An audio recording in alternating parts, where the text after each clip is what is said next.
Arzu, I request you to please stay on with me. Now, Brazilian President Luiz Inácio Lula da Silva has said that an armed intervention in Venezuela would be a, quote, humanitarian catastrophe for the region and set a dangerous precedent for the world. Speaking at the 67th Summit of Heads of State of Mercosur and Associated States, Lula referred to US threats and actions against Venezuela, including a naval blockade and military pressure on the Caribbean nation. He said that Latin America is shocked by the military presence of an extra-regional power, stressing that building a prosperous and peaceful South America is the only doctrine that suits the United States.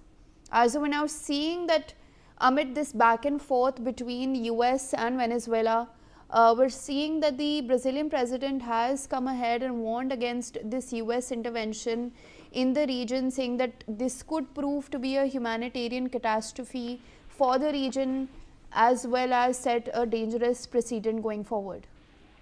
Well, yes, Brazilian President Lula has said that an armed intervention in Venezuela would be an humanitarian catastrophe in the face of accelerating action from the United States towards regional neighbor, Venezuela. And U.S. President, in fact, on Tuesday, ordered a blockade of all the sanctioned oil tankers entering and leaving Venezuela in Washington's latest move to increase the pressure on Nicolas Maduro's government, targeting its main source of income. And Lula and the Mexican president, the leader of the Latin American's two largest economies, had already urged restraint this week as tension accelerated. And but on Saturday, during a summit of the South America, in